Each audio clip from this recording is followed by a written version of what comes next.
Welcome to your 2026 champion New York Knicks podcast celebration from your own Tyler Garnett, Carl Mattioli, the two-man podcast. Tyler, how are we doing?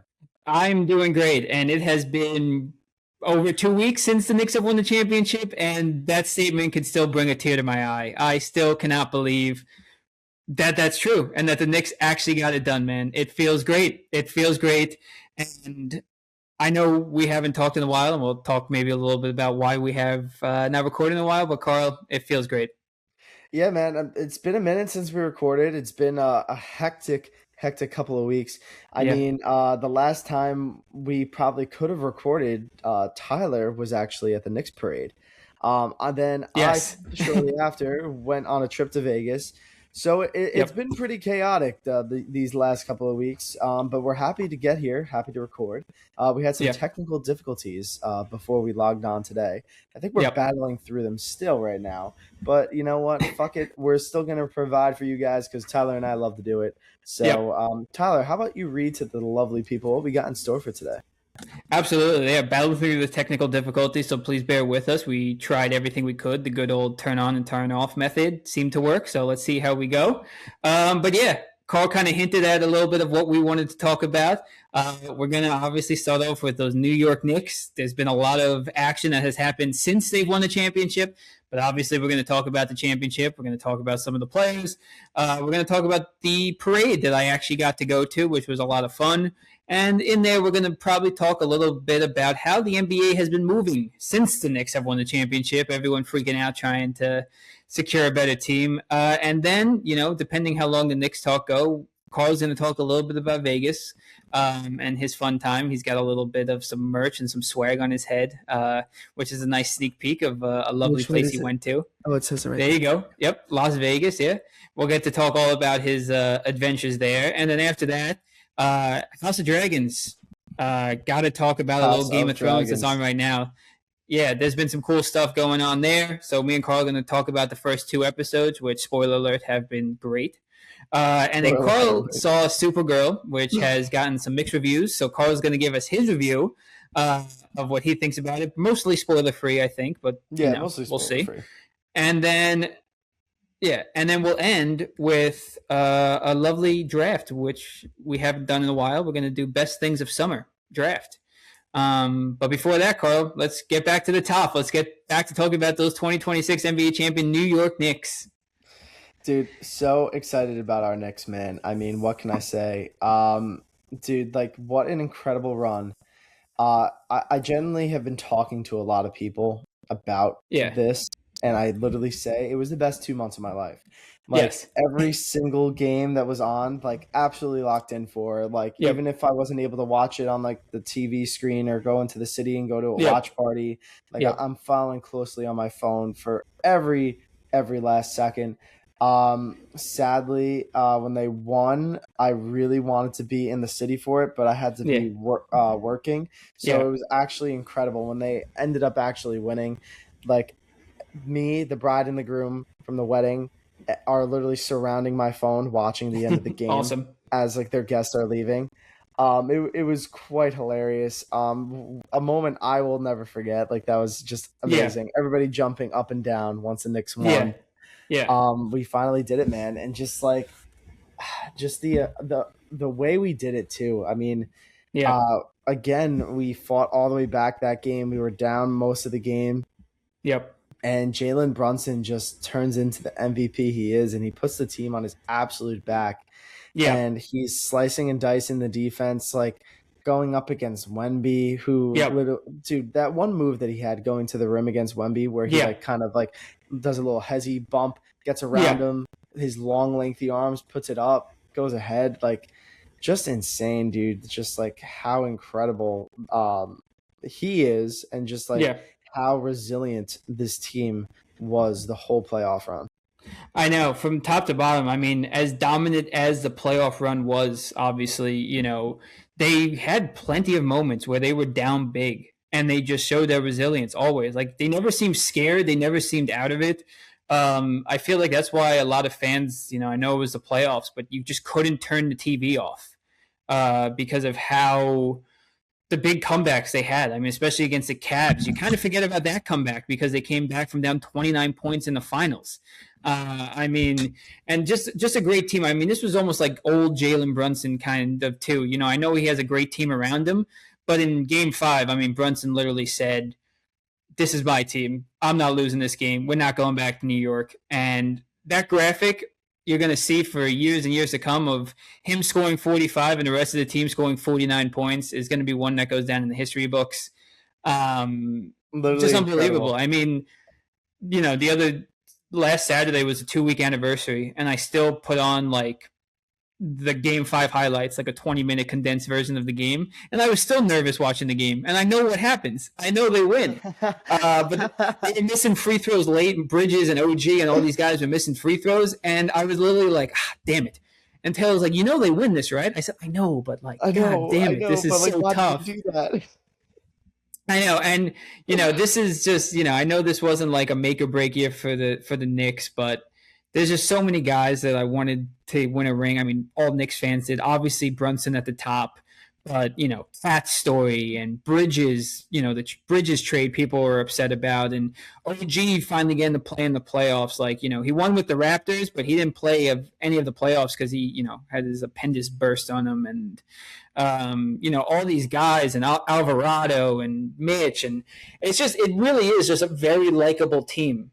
I think a lot of people probably just hate the fans. So I'm sure it's been tough for a lot of non-New York fans to see this, but it's been, like you said, the best 2 months, and I think I'm going to be talking about it for probably till at least next season.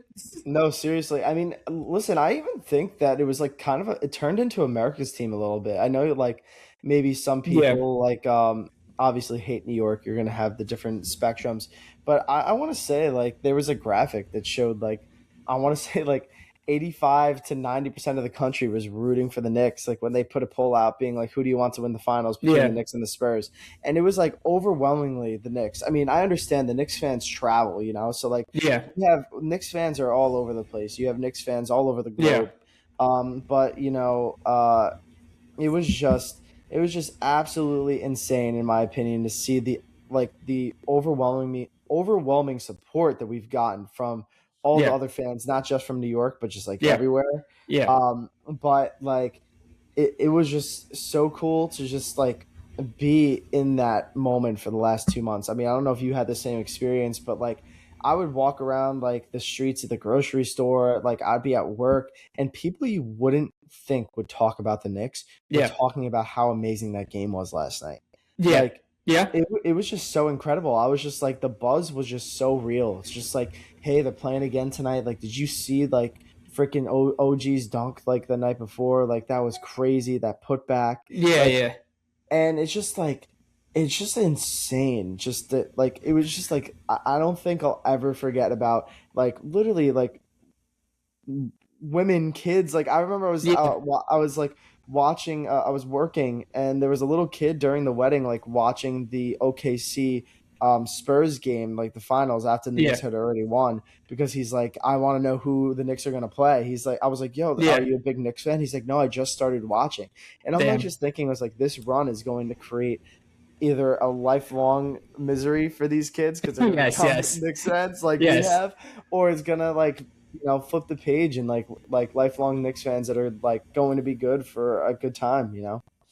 Yeah, no, exactly. And it's kind of raised a funny question because obviously after the Knicks won, I mean, I'm wearing my Knicks stuff. There's so many people, even up in Connecticut here, wearing their Knicks stuff. Like I'm going grocery shopping and I'm literally rolling down my window to go out of my way to be like, let's go Knicks. Like, and Knicks, you can even just feel the buzz in Connecticut of like how many Knicks fans were here, like repping their stuff. And it's funny because I do say like, how long will it be appropriate to go out of your way to say, let's go Knicks to a fan, or, you know, wear the merch? I mean, you have to think until December.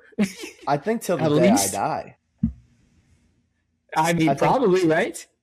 I think till the day I die. I mean, like, I think it's different because, like, you know, you weren't able to, like the last championship was 53 years ago. We weren't born for that. A lot of people who are, like, the main core fans right now, like, even people who are in their, like, 50s and 60s, like, they may have been alive during that, but they didn't experience that. So this championship is the first for many that all these people are able to experience and say that they witnessed. So like for real, I think we could really say it until the day we die. Even if 5 years from now we're absolute garbage and we go back to mediocrity and we're no good no more. I don't care what it is. It's hey, Brunson still let us win. We're gonna be that fan base. At least until one of our other teams sucks. I don't know, maybe the Mets.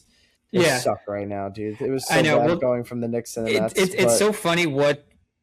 Yeah, it's so funny what just one of that's what I was gonna say. Just one of my teams winning can really do. I watched the Giants and the Mets now, who are bad, and I'm just laughing because I'm you know what? If this is what has to happen for the Knicks to have won, I'm fine with it. I'm fine with it. If I have to suffer through the rest of the baseball season, but have this high that this man right here was the MVP and he brought us a championship, come on now. Come on. I know, because I always told Taylor too, when I was talking to her, before they won, obviously, for the past few years, as they were getting better and better and more competitive, I was saying, listen, if Brunson wins here, I mean, statues have to be put up for him. Yeah. Even if this whole entire team, which they won't, if this whole entire team tomorrow said, hey, we don't like it here, we all want to be traded, and they all got traded, you'd still be you know what? Hang their banners in the rafters, hang their numbers, because that's just what it does. Because New York is so starved for a championship. Starved. We've talked about how everyone's a Knicks fan. There's no Nets fans. There's no other New York sports basketball fans. There isn't. So that's also been one of my favorite parts of this whole entire thing is the unique watching experiences, you getting to see it at the wedding, everyone on their phones, people watching it on projectors in the city, people watching it at bars, people even just watching it at home with their significant other or their young kids, because you're right, it's been 53 years and seeing grown men cry, it's I mean, Mike Breen had the best call. It's Knicks fans, it's all right to cry. They won. They did it. He's it's all right to cry. It's not a dream. Exactly. There's so many cool aspects about it. It's seeing the celebration, Mike Breen being on the call, which has been unbelievable. And obviously I'm a big Hamilton fan. There's been a lot of Hamilton edits with the Knicks final run. So I've been all on board with that. I can't skip them. Taylor thinks I have a problem because I like every single one of them. And every time we go to share TikToks, it's all Hamilton and Knicks videos. So, that's hilarious. It's been great, and it's been fun. And I mean, Carl kind of showed off the merch. Now, obviously, the credit card's taking hit. I got my OG jersey. I got a nice little. Went to Lids and got this nice MVP thing. So let's go. This is just a start, folks. There's more coming. Yeah, I just have to narrow it down. I've literally spent $500 on Knicks gear since they've won, and maybe more. And it's not slowing down. I bought a replica Larry O'Brien trophy that literally has it comes in a box, and when you open up the box, it comes with each series that they won and what the score was, 4-2, 4-0, 4-0, 4-1. So I'm so excited for that to come in, and that's going to be displayed right in the middle of my living room. I do not care. It's going to be awesome. Yeah. I also told you I bought a signed Jalen Brunson statue, or not statue, a poster. Yes. That. I'm so excited to put the Larry O'Brien right underneath that. It's going to be so sick. Yeah. So sick. I know. It still feels like a dream, and it's just been so great. And I guess to kind of quickly touch on it too, I mean, we went to game 2, obviously. Got to watch that at a bar and just being in that atmosphere of just seeing we got to we'll get to tell our kids and kids that when the Knicks won the finals, we were in the city for one of the games, one of the deciding games technically, which was great. And then I did have the privilege to go to the parade, which was awesome. Told the boss I'm not going to be here Thursday. I'm going to New York City, and just to briefly touch on it, I mean, obviously it was a great experience. Me, Dan, and Blake came from Stamford, Connecticut. We got a 4:30 train in the morning, which literally almost wasn't early enough because the train was pretty empty when we hopped on Stamford, but obviously stop by stop as we got closer to the city. I mean, it was loads and loads of Knicks fans. And when we got off the train at Grand Central to hop on a subway, I mean, every platform, hundreds of Knicks fans were coming out. I mean, it was 5:30 in the morning, but you would have thought it was like midday with just the energy the city already had. It wasn't like sad people having to go to their 9 to 5. It was people ready to celebrate. And we finally got to the parade, on the lines at like 6:30. We got in the parade around 6:45, 7 o'clock, and the parade didn't start till 10. So it was, just 3 hours of standing there and eating a little bit, but not drinking too much because there was no bathrooms. We really couldn't leave. It was nice because they literally shut down letting people in at 7:30 for a 10 o'clock parade, which is to show how crazy and how many people were in the city. But you had some room to move around, which was nice, at least in our area. It wasn't chaotic. It wasn't like a bunch of idiots being like obnoxious or annoying because everyone knew like you didn't want to be crazy because if you got kicked out, you went through all this for nothing. So it was super cool. Parade started 10:30. We had great seats right down Broadway and stuff. The parade, the confetti, everything coming down. You got to see the celebrities go by, the players go by. I mean, the crowd was just electric. And even, our friend Nick didn't get in. He was outside and he kind of was able to see a parade through an alleyway. You would have thought the parade was out there too. If there was 1 million people outside, there was just as many, if not more, outside. Dude, I saw so many great just angles of it too. Yeah. From people, not even on the outside. Even our friend Marcelo, he said he didn't make it in. And did you see the video of them breaking down the barricade at Fulton Street? Oh, I did see that. Yeah, that was crazy. He was in that crowd. Oh, was he? That's crazy. Yeah. And he was all these different stories I've heard from people are just fucking insane, dude. Yeah, no, exactly. Like you had to get there super early, and we kind of got lucky with a short line that Dan found, so we were able to get in. But yeah, I mean, there was. I saw older people, probably in their 50s, hugging each other and just crying of happiness, and young kids just celebrating. I mean, it was really it was really nice, and then we just kept the party going all day. We hopped over the Stone Street, and anyone that didn't get into the bar was already there. So Stone Street was crazy.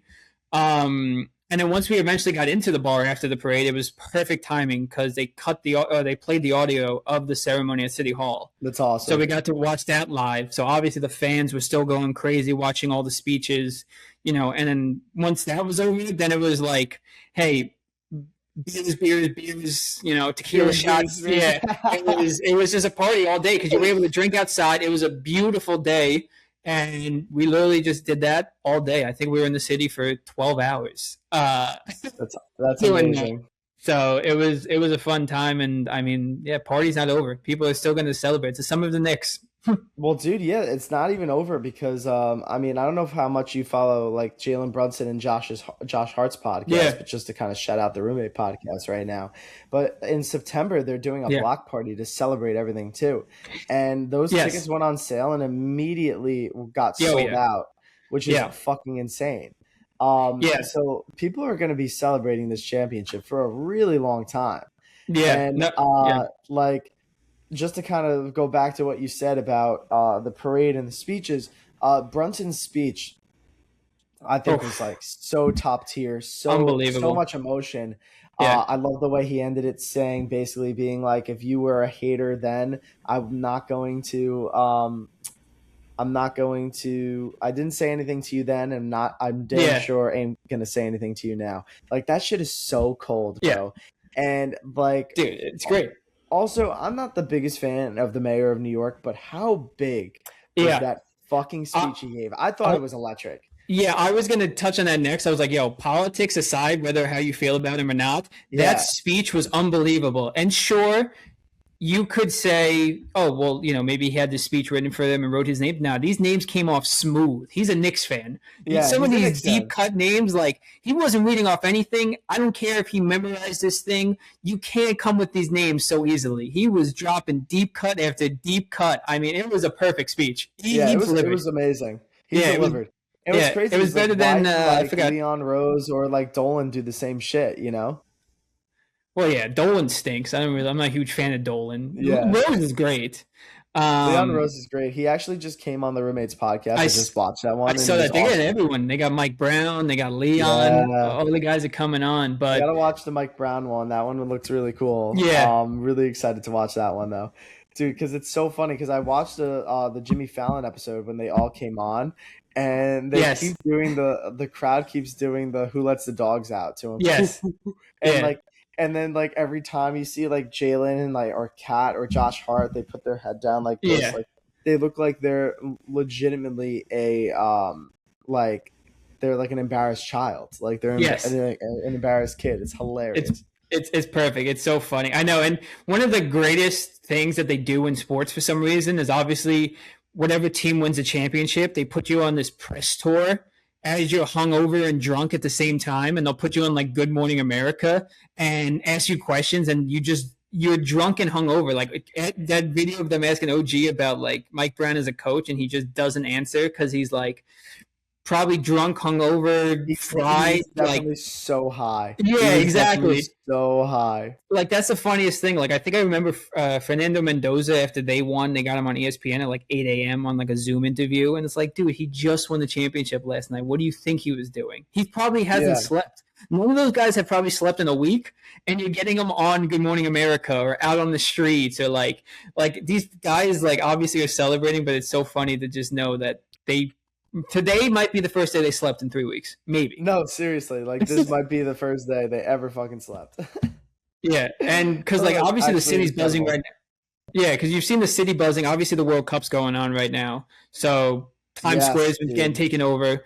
The city's been getting taken over, and then obviously so some of the Knicks players at the France game, they're just trying to do everything. And the next day, Jose Alvarado and Jordan Clarkson were at the Puerto Rican Day Parade in the city. So they're just enjoying life, and I mean us fans are too. They are heroes to us.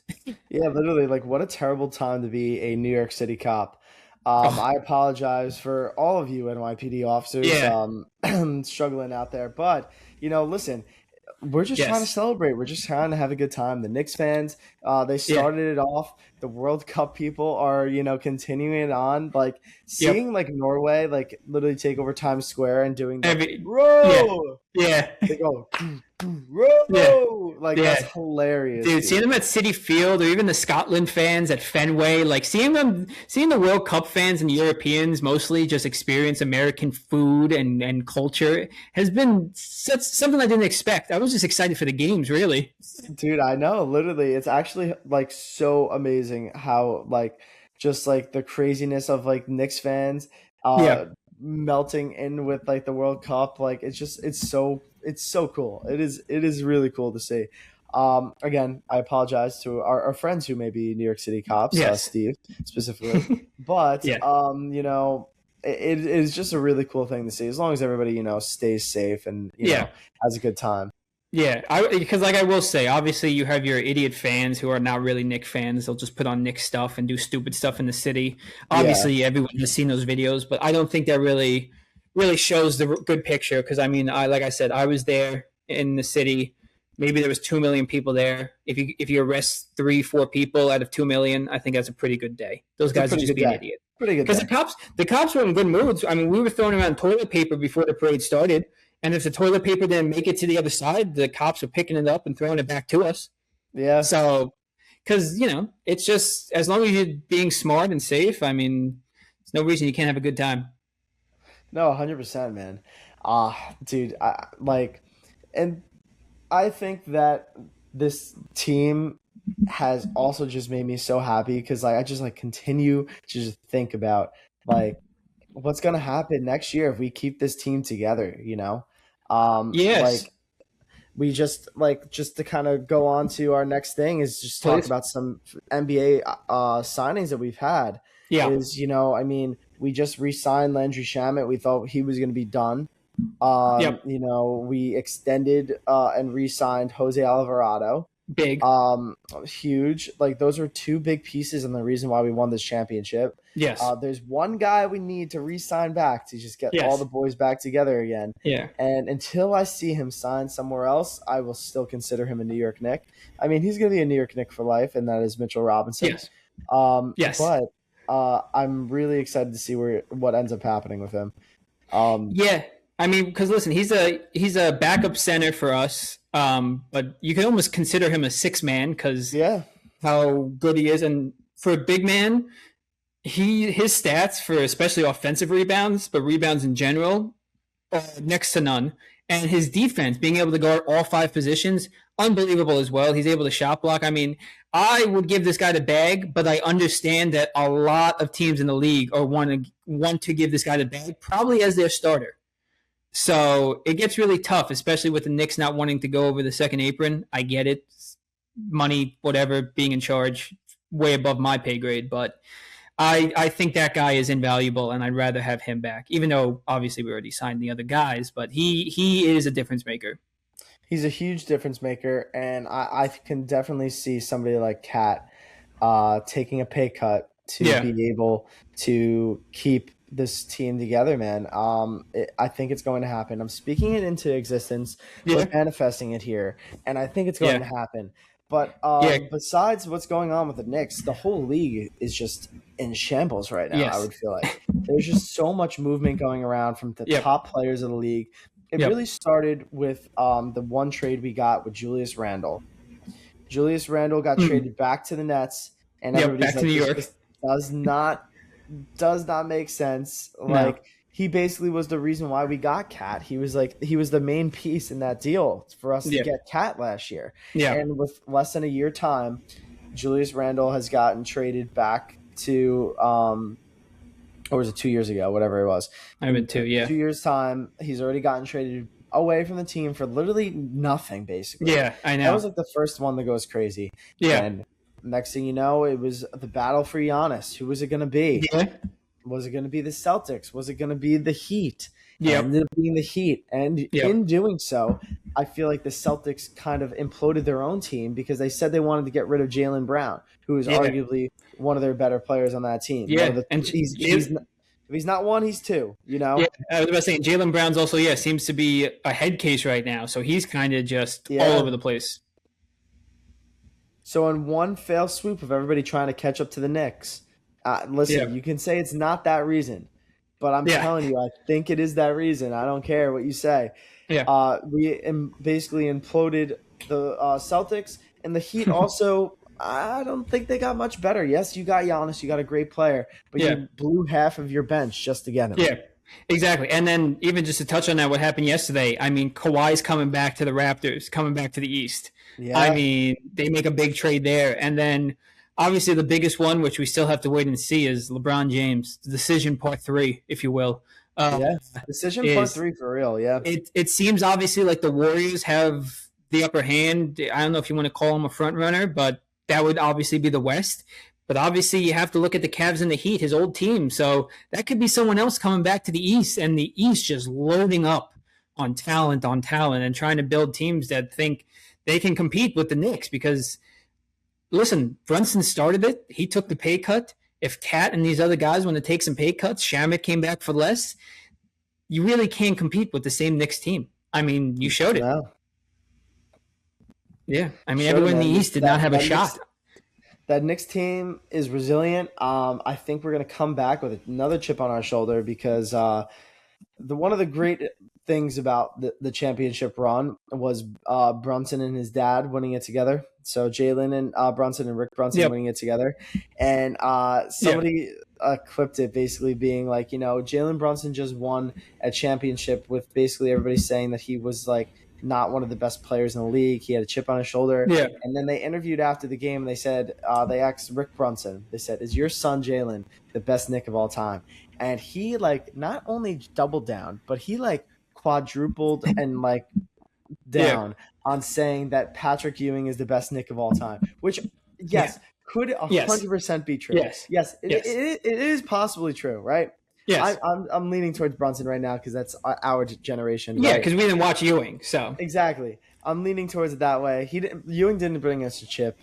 What's it called? Brunson did. No, but his dad literally saying that, sorry, son, Ewing will always be the best Knick I have ever watched. Yeah. If you don't think Jalen Brunson is going to come into the next season and just drop crazy points, for having this crazy chip on his shoulder. Absolutely. Because I'm sure this has felt so great, and it's funny too because I would say before that last game, I would have given the Finals MVP to OG because Brunson had his games, but he didn't really need to have those games because everyone was contributing, and OG was kind of the one who was keeping those leads close. I mean, obviously the Game 4 tip will go down in history as one of the greatest moments in NBA Finals history. But OG defensively, I mean, he was dropping 20 to 30 points a game. I mean, he was just unbelievable from three. He's a difference maker. I would say he's the most important Knick. I think so. Maybe even a little bit ahead of Brunson, which is crazy to say. That's no knock on Brunson, obviously. Yeah. But just what he can do on both ends is almost invaluable. But then Brunson does that in Game 5. It's like, well, yeah, obviously he took over. It's Captain Brunson. Whether he's the best Knick or not, obviously it's an argument. He's definitely on the Mount Rushmore, which I don't know if that says a lot or a little about where this franchise has been, but it says a lot, man. It says a lot. We've had some crazy teams in the past. We've had some really great players to come through New York, but like Brunson, he's up there, man. He's up there on that Mount Rushmore for sure. And listen, man, OG on his way too, playing both sides of the ball, and hey, and not even to put any slack on Cat either, man. Cat played a phenomenal series. Absolutely phenomenal series. Yes. If it wasn't for him, we probably would not have come back and gotten on that crazy run as we did from Atlanta. We kind of just handed him the keys to the offense. Yep. And he just ran with it, you know? Yeah, and even his defense on Wemby, I mean, is not talked about enough. Not talked about enough. He definitely locked Wemby down. Yes, Wemby got his licks in, but Cat was able to basically shut him down from like every time we got into the third or fourth quarter. Him and Mitch shut him the fuck down. Yeah, it's crazy. I remember last year everyone saying you can't win a championship with Karl Anthony Towns, and now you can say we don't win that without Karl Anthony Towns because what he was able to do, because like he didn't even score as much, but you're right. The offense ran through him and the defense on Wemby was next to none. And I guess we haven't even talked about the Spurs too much, but what irreversible damage this series has done to so many Spurs players. I mean, I know I'm probably on like the Spurs hate Twitter side of things, but I mean, the amount of hate for Wemby, Castle, and Fox is unbelievable at what big choke artists they are. I mean, even in posts not about basketball at all, I see videos and things about them talking about, one of those three guys or the Spurs just being, choke artists or something like that. I mean, I didn't hate Wemby before the series. I didn't mind him. But after seeing what a dirty player he is, I mean, now I got to root against him for the next 20 years. No, 100%. I mean, dude, like, somebody said it so perfectly. They were like, they were really trying to hype Wemby up. They were trying to make him the face of the league. They're trying to show you all these different things he does differently, like training with monks, how he's he's able to speak different languages, yada yada yada, right? So, and then we see everybody sees him on national TV every single game for the whole for 2-week span, and how dirty he is, man. Trying to fucking take out OG's Achilles, fucking pushing Brunson, shoving Brunson, like every single play he did something that is unethical basketball. Unethical basketball. It's so funny too. Even on like that game 2 shot he missed. Well, first of all, game 2 he blew. He throws it off Castle's back, fouls Brunson, and then he has that shot against Mitch. Mitch has great defense on him, but Mitch is nowhere like close to him. And Wemby goes up and then falls down immediately, looking for a foul. It's like, dude, maybe if you stayed on your feet, you have a better chance of hitting that. Like it's crazy. It's crazy, dude. Watching, and it's so funny too because there are a lot of people like, listen, I'm not great at basketball. He definitely has talent, but funny to think if he was literally a foot shorter, what his skill, how he'd be talked about. Because his skill set's not great. No, his defense is unbelievable, but it's because he's tall and lanky. Well, he's unbelievable because his arm is just so long. Yeah, because he doesn't have to jump really. He's able to let you go past him, and then he's able to just block it from behind you. Exactly, but the comebacks is terrible. Yeah, I mean the comebacks in Game 4 and 5 are so nuts watching back because they go right at Wemby. Finally, they're not scared. Yeah, they go layups, threes right over his head. I mean, Still get chills talking about it. But yeah, it's crazy the damage it has done to the Spurs. Again, they might win at least 2 in our lifetime. I hope it's none, but God, I'm just loving the hate for them. Yeah, no, for them, I mean, that team's going to be good for a good long time, Yeah. especially because you looked at, like, I think there was a stat right before game 4 or 5, and it was talking about the starters for the Knicks versus the starters for the Spurs. The It was Spurs. like they're all in their early 20s, and the Knicks are all in their like mid to late 20s. And it was like, oh, that's crazy. Like the Knicks are like in their window right now. Like they probably have 3 or 4 more years of this team being like solid, you know, because like all other like they'll get older. But this Spurs team has the potential to be good for a decade because they're still like, I mean, that guy Harper is only 20 years old, and he's fucking going up against some of the best players in the league. Yeah, Harper. I mean, Harper. You should have played over Fox because Harper's insane. Yeah. And he obviously looks like a grown man. Like yes. Like I don't know what it is. Like Fox looks like a child still. Yeah, I know. And Fox is the vet, which you forget. Yeah. So I mean, Castle, Harper, Wemby. I know they're 6-man. Johnson off the bench isn't too bad either. And then I mean, they just had a decent draft. They drafted another guy from UConn to go back with Castle. So that's awesome.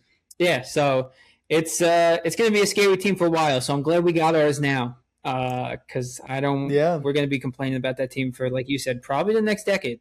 Probably. Yeah, and we'll see what happens, man. I mean, again, too, the NBA has just also just trying to flip things around. I mean, we touched on 2 of the bigger trades, and we touched on Kawhi going back to the Raptors, LaMelo teaming up with and Minnesota, which is going to be really cool to see. Those are 2 of the best guards in the league going to be on the same team. Yeah. To be paired with Rudy Gobert, who I'm not a huge fan of. But that team should still be kind of decent. Yeah. And then what was the other big trade that happened? Not big trade, but like big to talk about, Tyler. I don't know if you want to touch upon it. You might have a little bit of an inside scoop, but LeBron James said he did not want to return to the Lakers. So I mean, that's gonna be crazy to see where he goes. Actually, another trade I forgot. Ja Morant got traded as well. Yeah. There's so many trades I forgot about. Where did he even go?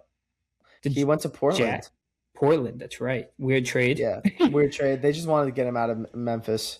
Probably, but that happened. Yeah. But LeBron, I mean, it's going to be crazy to see where he goes. I mean, I feel like a lot of people probably want to see him with the Warriors. At least I do. I'm sure you probably feel similar. Just, whether that's the missing piece or not, you might as well, if you have the opportunity to get Steph and LeBron together for at least 1 year, why not try? I mean, we saw what they did in the Olympics. Obviously, that was a God squad, but not saying, but, if the Warriors can build a little bit around them, maybe they could go make a run at it. I mean, both those guys are aging. This could be LeBron's last year. I mean, I'm sure the Heat and the Cavs are going to look at him. So, and it's crazy to say, I said this right before the podcast, is to show that the Knicks are in a point where I'm almost saying we don't need and I don't want LeBron James.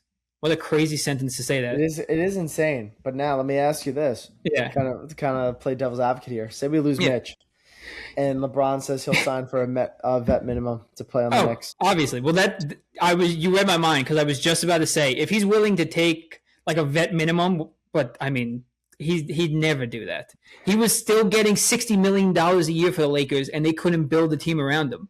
I mean, they got Luka, sure, but I mean. He's no Brunson. He took no pay cut. He is no Brunson. So the odds of him taking any pay cut is hard to believe.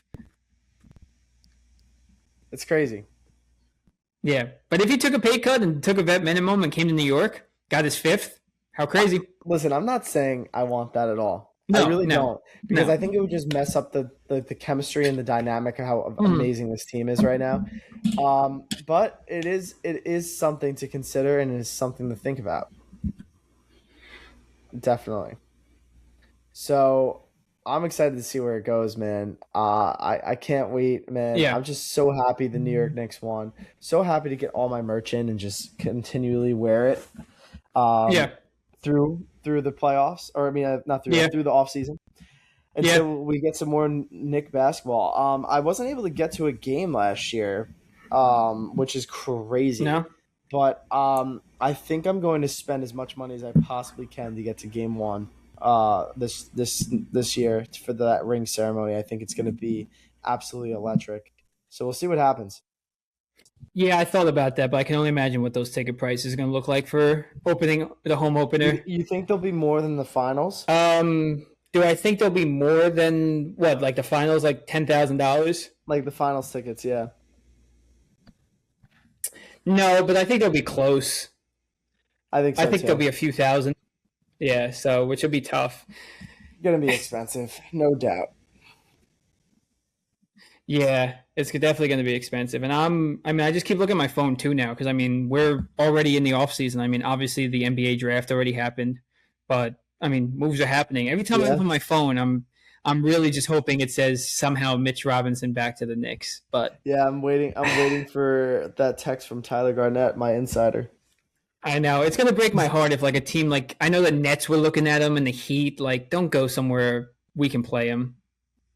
No, don't go somewhere where you can play him and he's gonna suck too. Like the Nets, like ew. I could see him if he went to the Heat, but like the Heat would make no sense, dude. Absolutely no sense. You got too many big men over there. True, but if you're looking at it from Mitch's point of view, wouldn't you want to go down to Miami, get a bag? You already got your ring. You don't really care. Shut the fuck up. I'm not complaining about Mitch, but I know. Shut the fuck up. Stop giving him good reasons. I'm just saying. He listens to this podcast.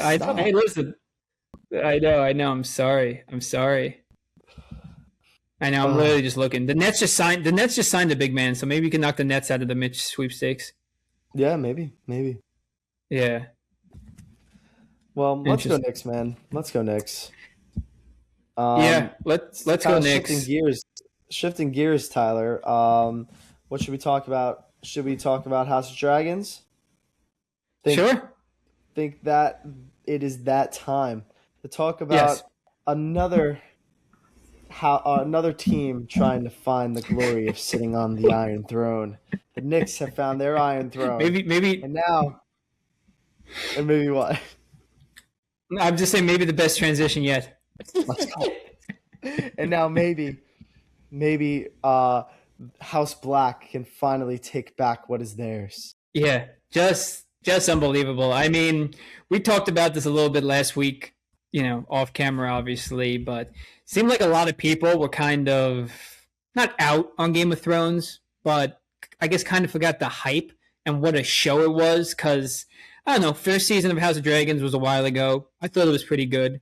Season 2 seems pretty forgettable, but I haven't watched it back. But seems like it got mixed reviews. I remember personally being, I don't know, disappointed with it, I guess, because it wasn't a lot. It had its moments, like any seasons do with its fights.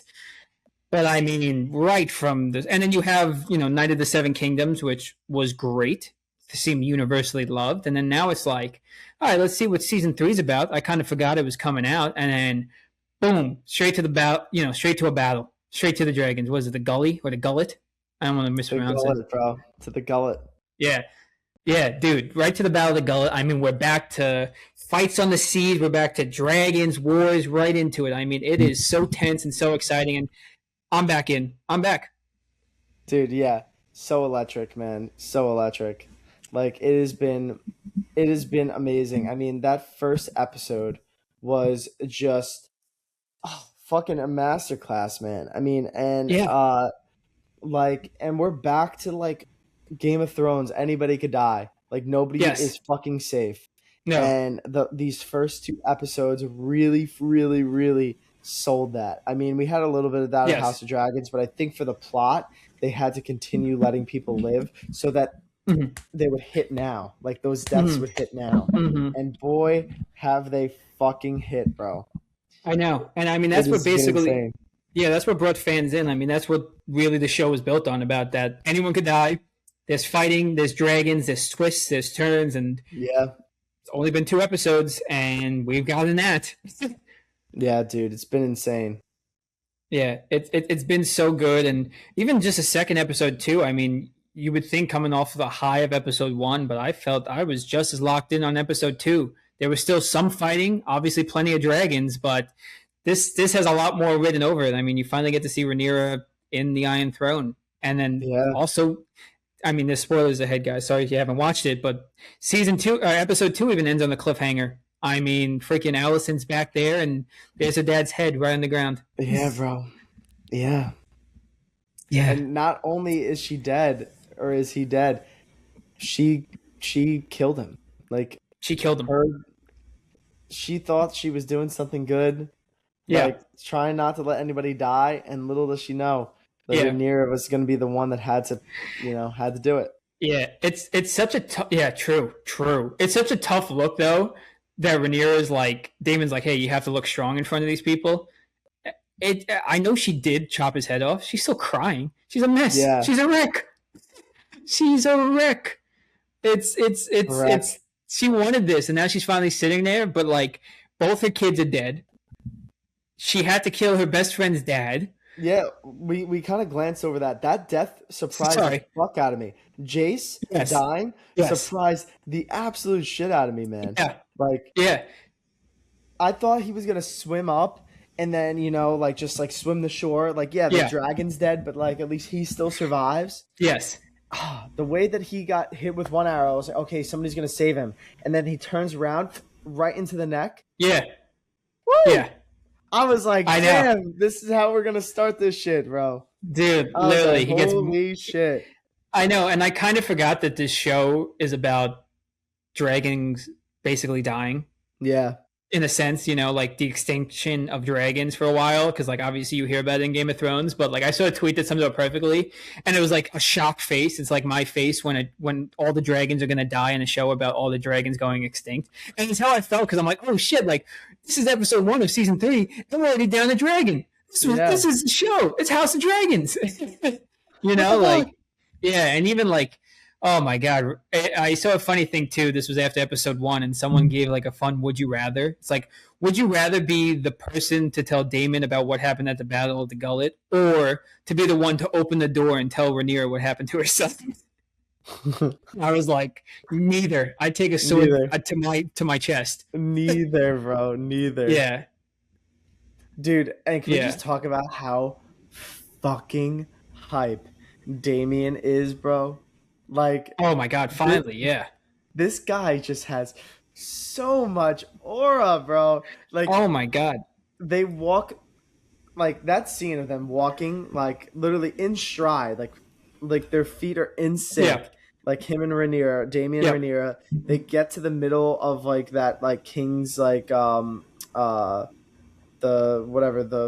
Red Keep. They get into the middle of like that one room where it kind of looks very like Roman Empire-esque, and they go, "Who dares face us in our house?" Yes, and he fucking takes on like 8 guys at once. Yeah. Dude, him literally taking off his helmet to be like, that's protection to not die, and he's taking off his helmet. That's how confident he is that he's going to take on everyone in that castle. Like, just insane. Like, they nerfed him in season 2. He was on his whole little, moral mission or whatever you want to call it.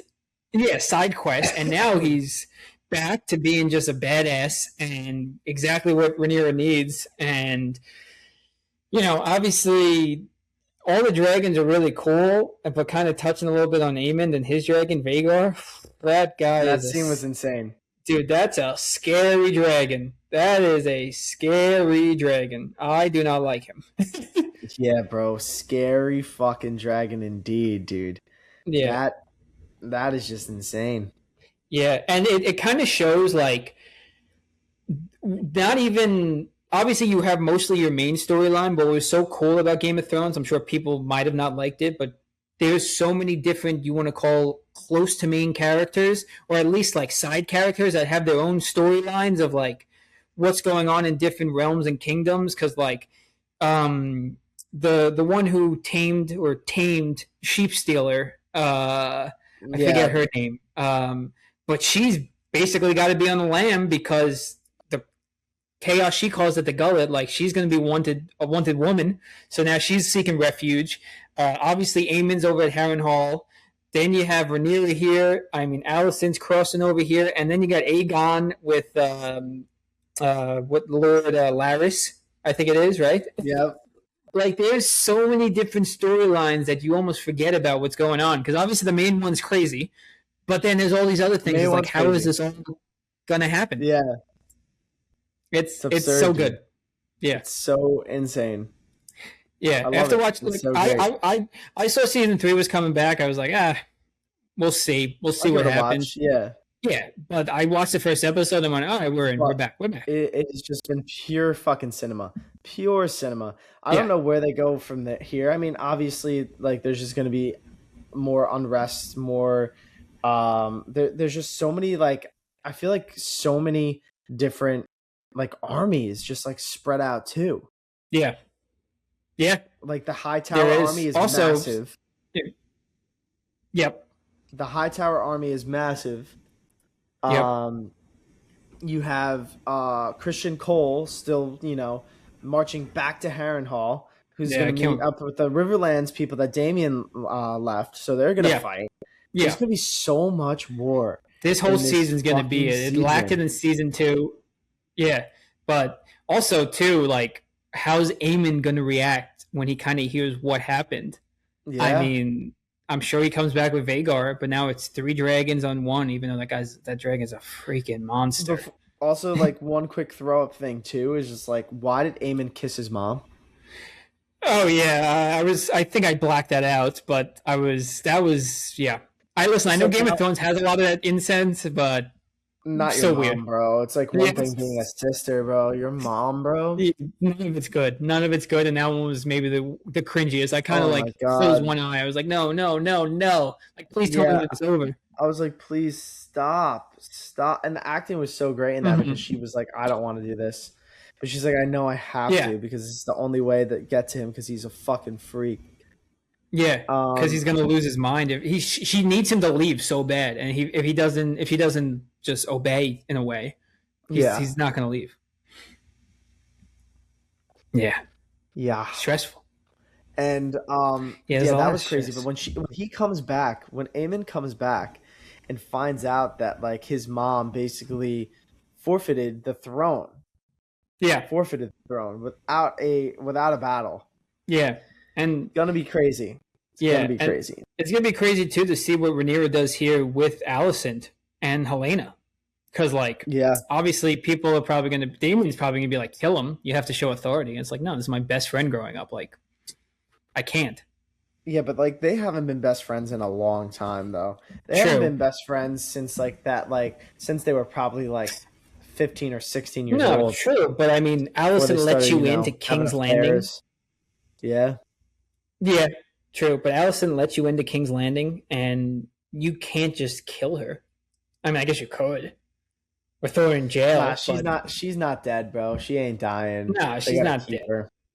No, they'll keep her around. Yeah, there's so many fights. And it was great to see the Starks again. That was awesome. Yeah, bro. Seeing the Starks was so lit. I can't wait to see. They're probably going to... Dude, where was their army? With the Riverlands? Like... They're going to fuck some shit up. Dude, these wars, I know. I unfortunately watched Game of Thrones after I'll call it its peak, when it was on live. But I can only imagine like how Game of Thrones Sundays felt. This is how I'm feeling now. I'm experiencing this for the first time. Like I can't wait for Sunday night to hit so I can either watch it Sunday night or Monday morning because it's literally like an event, bro. It's like every Sunday becomes an event because of this shit.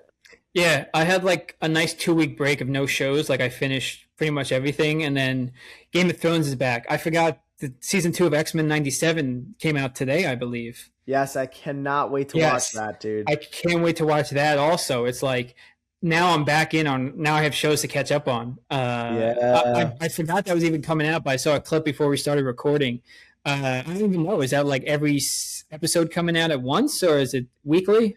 The first 3 episodes, and then it's weekly for the next. That's the good. Rest. So yeah, they dropped 3 episodes to start a 3-episode premiere, get you hooked in, make you fucking addicted, and then then it would be one a week every Wednesday until it's over.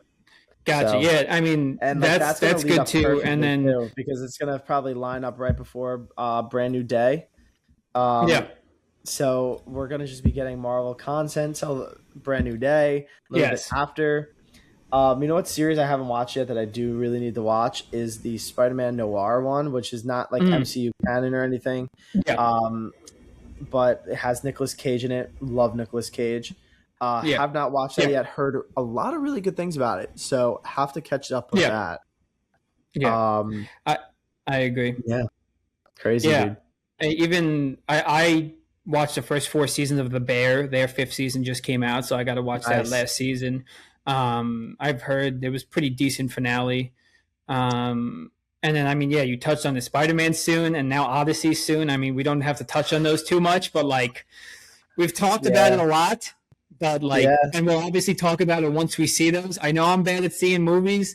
Obviously, those are movies I'm seeing that weekend. I mean, make no mistake about it. I'll be there pretty much day 1, 2, or 3 for Odyssey and Spider-Man, if not all 3 days. So yeah, all 3 days. Wait, when do you come home with Taylor for that July weekend? Is there a July Thursday weekend? Or that Friday? Is there a July weekend? It's like August 1st, but like you're coming home that Friday, no? Oh yes. Maybe that Thursday. It comes out that weekend. Does it? It comes out end of July? July, yeah, July 31st. No way. Oh, so I think I'll be back on Long Island on the 30th. Yeah, we'll have to link up. Absolutely. So I'll be there for Spider-Man. Yeah, I forgot. I thought it was earlier in July. Damn. All right. Bro, it's the end of July. All right, we'll figure something out. I mean, I already have tickets to see it on the 29th and the 30th. So awesome. Yeah. Well, even listen, we don't have to be sitting next to each other for a movie. I mean, you just watch the movie anyway. So even if I could cop a seat anywhere, I have to sit next to you, dude. What the fuck you mean? I mean, I'm not saying I wouldn't love to. That's not what I'm saying. I'm just saying that if there's not a seat next to you, listen, that's not what I mean. It's fucked up. I know. I'm sorry, but kind of just sticking with the movies too. I know the one thing we wanted to talk about is a movie that did come out and you saw was Supergirl. Yes. So you just big mixed reviews. So Carl, you know, let's hear it. Let the fans know what you thought about it. It's been a couple of weeks, so I'll give like a short spoiler review because Tyler hasn't seen it yet, so I don't want to completely spoil it for him. Thank you. But so I genuinely I enjoyed the movie. When I first came out of the movie, a lot of my thoughts were positive about it. So 2 things that I didn't really like as much when I first walked out of the theater was I thought the plot was a little weak, and I thought the reasoning for like the whole story was a little weak. I thought they kind of just like glanced over reasons for things that I think could have been explained a little bit more. But I genuinely thought that Millie Alcock as Supergirl was really, really good. I thought the amount of crypto we got was really great, and thought Jason Momoa as Lobo stole the show. Really? Okay. There wasn't really much reasoning for Jason Momoa's Lobo to be in the movie, though. That's something I will say. Is I did say that. I was like, okay, like he's just being thrown in here just to have Jason Momoa be in here. But still, every time he was on scene, it was like, okay, lock the fuck in, like Lobo's back on screen. Yeah. So that was really cool. So if I were to give it a ranking, when I first came out of the theater, I probably would have given it like a 7. But since like thinking about it a little bit more, it's probably closer to like mid 6, like low 7s for me. Yeah. But that's not because I just didn't enjoy it. I just think that it could have been better from what I've heard. There was a lot of which sucked because this specific movie was based on a really loved comic book run that I personally didn't read, but a lot of the fans of the comic books that I watch on TikTok or I follow on YouTube, they kind of went scene by scene and they kind of talked about how the book did it better. And I'm like, why didn't the book do it that way? And it kind of makes you think, oh, like if the book did do it that way, maybe I would have like liked this scene a little bit more. But kind of to just like go back to that, I still think Kara was great.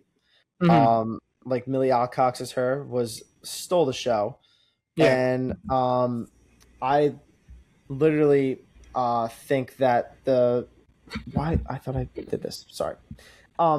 I think the DCU is in a good position because what I really genuinely liked about it was the world building from it. Very Guardians of the Galaxy-esque. Like nice. You're in space for the whole movie. You're barely on Earth. You're maybe on Earth for 2% of the movie. Yeah. And the character design of the aliens looks fucking epic. They look very similar to Guardians of the Galaxy-esque, but could be just because it's in, James Gunn's world. Yeah. Seeing Kara's power sets were really cool. How she kind of like fights people a little bit more different than Superman, not really holding back in a sense.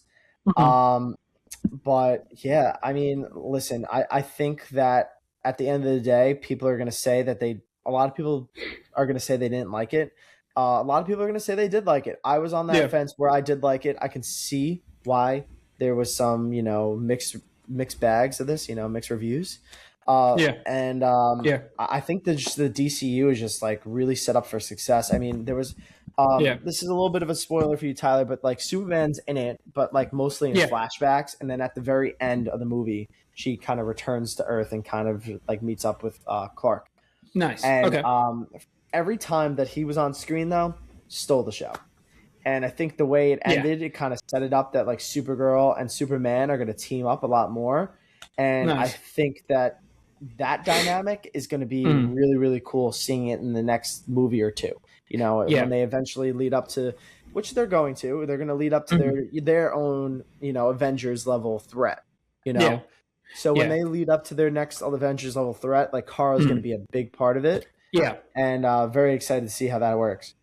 Yeah, so. I mean, I've been obviously trying not to watch as many reviews because obviously I am going to watch it eventually. I'll probably watch it on streaming with all these other things coming out. So like in a few months when it drops on whatever platform, I'll probably watch it. I heard a lot of the similar reviews that you said, like similar complaints. People gave it ratings in the similar range, 6, 7s. Shit. Damn it. I did it to myself, but in past, I was always out on DC because I was like, they seem to have no plan. There's no like, they always are just changing superheroes. But it seems like, listen, in James Gunn we trust, so I believe he's building towards something like you said. Superman was great, even if Supergirl's a little not as great. I mean, both actor and actress, both great in their roles, and they're starting to build something. Obviously, you started adding Batman. If you want to add Penguin into that, I know it's a little different, but DC characters nonetheless. So it's something I'm looking forward to watching, and I'm not too pessimistic on just one bad movie or so-called bad movie. I'll see, but. Yeah, man, we'll see. We'll see what happens, man. But I feel like a lot of people are like kind of comparing it to the first two MCU movies.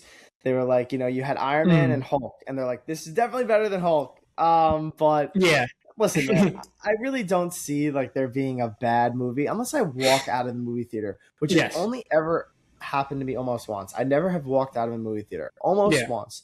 But like I'm able to sit there and I'm able to enjoy it, enjoy my popcorn, enjoy like the hour and a half like away from this stupid cellular phone and it's great going on in the world. It's great. So I'm very excited, man, to see what happens next in that universe. But if we were to compare, because I know you also didn't see Mandalorian and Grogu, those two both didn't get like very good reviews. No, if I'm gonna tell you which one I liked better, I think I liked the Mandalorian and Grogu a little bit better, just because I like those characters a little bit better. Sure. But I think they're very, very similar in the sense that like people had so much anticipation for this movie, and it kind of just didn't meet that expectations for them. So I don't know. Again, I suggest you guys go and watch it yourselves if you have not seen it already, or wait till streaming when like Tyler is. So I'm definitely going to see it, especially because I mean, listen, there's plenty of other projects coming out now that I mean we'll be talking about those in the near future. I still need to go see fucking Toy Story. That's something I need to go see in theaters before it's not in theaters anymore. So that's my next need to watch. So. Nice. Awesome, but I think that leads us into our game here because we'll have plenty of other episodes to talk about our draft. Not our draft. That's what we're about to be doing. Talk about movies. But for the last game, we haven't done one in a while. We're gonna do a little draft. Obviously, we're crazy enough in July already. We're in pretty much the peak of the summer. I mean, it's supposed to be like 100 degrees this week. Fucking crazy, dude. Yeah. So we thought, why not do a little draft? Best things about summer. I say we do 4 picks each, probably is the best thing, right? Yep, let's do it. All right. Rock, paper, scissors as always. I don't know how this rock, paper, scissors is going to go because we're lagging a little bit, but fuck it. Let's ball. Yeah, a little bit. Let's see. We can always flip a coin. Rock, paper, scissors. And says shoot. All right. You won. You saw me have it first, too. Maybe it's that laggy. I didn't see it first. On my screen, I went same time. That's crazy. That's crazy. Well, crazy. You get the first pick. Damn it. All right. So first pick for summer is something I have not done yet, but I am going to pick a nice beach day. Yeah. Great pick. Great pick to start. There's something to combat this, Tyler. I don't know if you're going to do it. But and you read my mind because I wouldn't have been my first pick, but I do have to combat what I'm about to do. I'm going to go with a pool day instead. Nice. Maybe people don't like going to the beach in the sand, so maybe they like enjoying it a day by the pool instead. So I'm going with a pool day. Yeah, I'm going pool. Pool day, not bad. Are we doing a snake or back and forth? We go back and forth, so you can go. All right, cool. Next one I am going to pick goes with my theme is going to be spike ball. Beautiful. Spike ball on the beach. Just absolutely amazing. Yeah. Can't do a summer beach day without it, in my opinion. No, you're sticking to a nice theme, so I think that's really good. What I'm going to do could technically go in theme with mine, and I'm just going to do it with a good old barbecue. Nice, that's a good one. Yeah, so I mean, I know I love it's prime dog sucking season, but burgers, corn, ribs, whatever you want to call it, prime barbecue season. Prime barbecue season. That's a really good one. That's slept on. Yeah. Pool and barbecue. That's really good. That's really what I'm saying. Good. Hand in hand. Wow. All right. My next one I'm gonna do is kind of sway it a little bit. I think you're ahead of me right now because your combo is really good. I'm gonna go with frozen drinks. That be pina coladas, strawberry daiquiris. Just like you're on the beach, you get a nice frozen alcoholic bev. It doesn't even have to be alcoholic, just a smoothie or something. Yeah. Frozen drinks, man, is what I'm picking next. Yeah, that's a good one. The one I'm going to go with, I guess, to kind of combat that, if you will, is instead of frozen drinks, I'm just going with you could have ice cream at any point of the day. Oh, fudge, bro. I mean, obviously the ice cream man, you want to call it, but like I think it was a few weeks ago, maybe last week, me and Taylor went on a walk, and it was like 4 p.m. and we're like, we're adults. It's hot out. Why not have ice cream at 4 p.m. before dinner? And that's what we did. Why we're adults? Adults, bro. We can make our own freaking decisions. We make our own decisions, And this is what we're going to do. We're going to have an ice cream cone in the park at 4 p.m. on a hot day. So ice cream whenever you want. That's amazing. Yeah. Oh, that's awesome. Yeah. Oh, no. Right. No. What? Mitch is going to the Celtics. No. Stop looking at your phone. No. I'm so sorry to put a damper on this lovely segment we're doing. That's a dagger, bro. He could have went to any other team. Any other team. Damn. 3 years, $47 million. He knew that was going to hurt us, too. How many years? That hurts. 3. Did you just say 7 years? 3 years, $47 million. Wow. Yeah, I don't think we could have afforded that. Yeah. How can they match that? I don't know. How did they have that money? I don't know. That's tough. I'm so sorry to bring that up right now as we were cooking, but breaking news on the Two Man Podcast. Breaking news is so tough right now, bro. Fuck. Yeah, we'll be thanking for his service. Thank you, Mitch. Thank you, Mitch, but fuck you, Mitch. Yeah, literally, his final move, his final play as a Knick is that big offensive rebound in Game 5. It's awesome. Damn. Oh my god, that's so sad. Okay, my next pick. Oh, it's gonna be summertime music, specifically Calvin Harris, from Nice. 2016. Yeah, it's like one of my favorite summer songs, summer playlists to play. But yeah, just summertime music, beachy vibes. Beautiful. I think if this is the last pick for my at least next / maybe last pick, something that's coming up, and I'm going with the 4th of July. The 4th of July. Ah, shite. Yeah, I'm going with the 4th of July. It's not like it's 250 or anything. Fucking got cooked in this draft, and I went first. Yeah, you might have. If you do you I have got another cooked. one, do you have another one to maybe save it? But